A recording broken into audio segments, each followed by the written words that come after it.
Mema wakwaba eba Puyaka TV. So Puyaka TV ana wushi. So when your first timer any abomoden subscribe.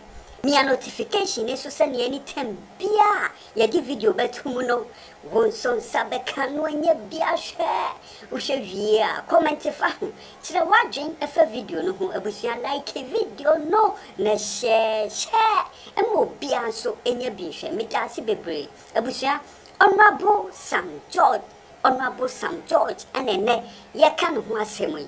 Honorable Sam George akopiem UN headquarters New York, Lebusia, a yes summit beer, a yet transatlantic summit, and wakupia sia o churchim, a fa the Ghanaian and African views on family, marriage, education of children, and abusia for the declaration of human rights. Ebusia and no ana Honorable Sam George or Kwasia no yeden go church him. Honorable Sam George say uba Ghana any Africa as a whole ye believe our real muno ebusia eye oba any bema and a warrior nenya oba any oba and I say bema any bema and a warrior name mum eye between a man and a woman no se sa so na ebusia we abofra yedi yeden etitiw efitiw kola brim ema ohu se aware de eye bema eni oba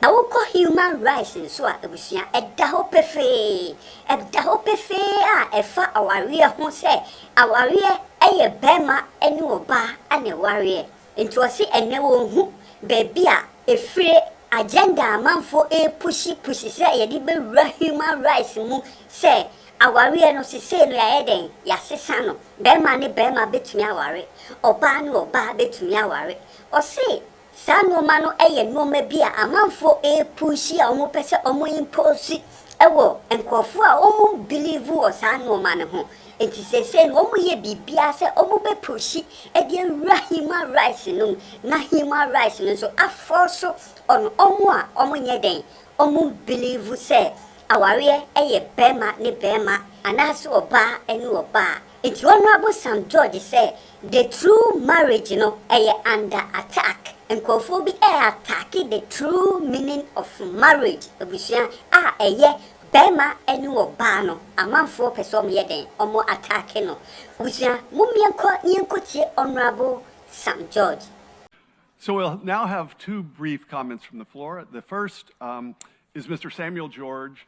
Mr. George is a member of parliament from the country of Ghana. Mr. George. Thank you very much, and all protocol duly observed. As a natural-born man, a charismatic Christian, a husband of one woman, a father of 3 children, and an elected member of Ghana's parliament, I hold the role of the family extremely sacred. I believe that the right to found a family and determine same is a right that accrues to everyone within the context and spirit of the 1992 Constitution of the Republic of Ghana, the African Charter on Human and People's Rights, the UN Universal Declaration of Human Rights, and several other recognized international treaties like the International Covenant on Civil and Political Rights and the International Covenant on Economic, Social, and Cultural Rights.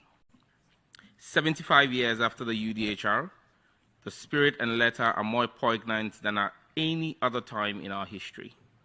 At a time in our world where supposedly progressive forces are agitating for a redefinition of the core principles of what a family is and represent in a somewhat regressive manner, the genuinely progressive voices, like those in this room, must rise in defense of family, its values and protections.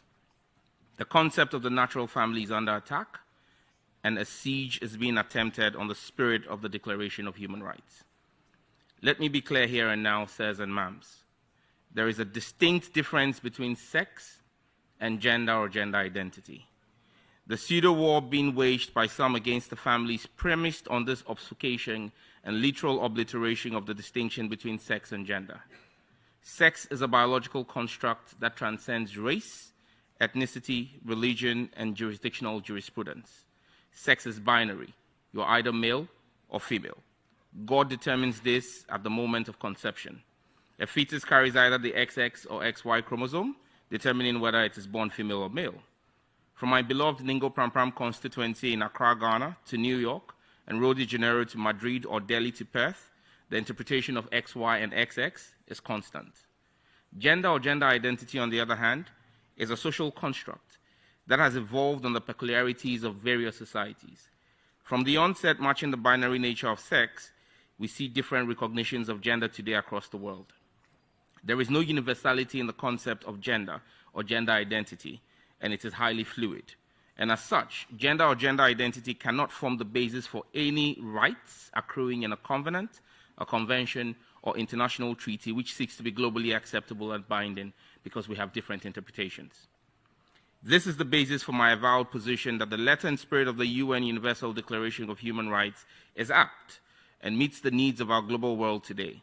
It emphasizes in Article 2 of the rights, the rights and freedoms in the declaration, and is clear that there shall be no distinctions made based on sex.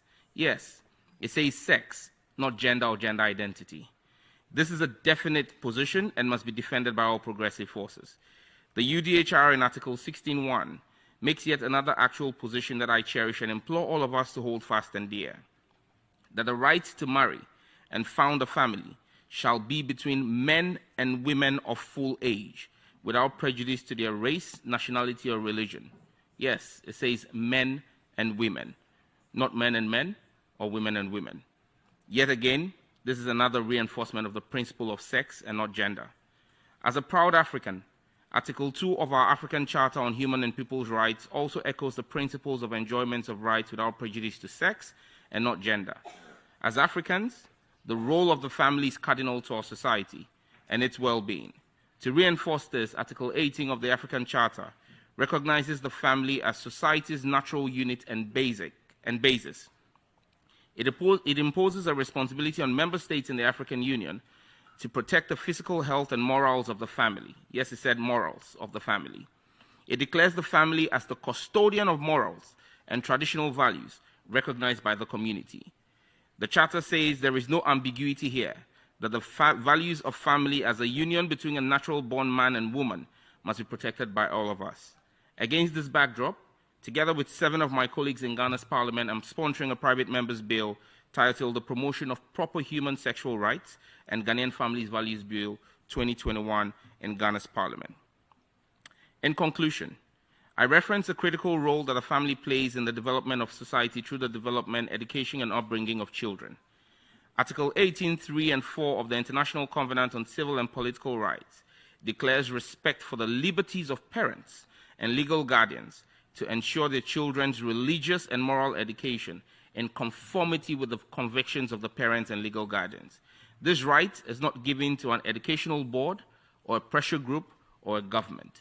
It is the sole right and preserve of parents in the family unit.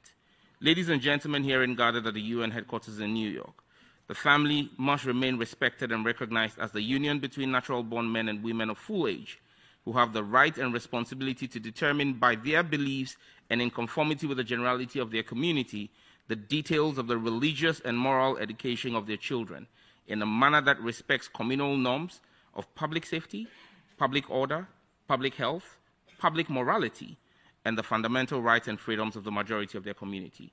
I thank you. Shalom.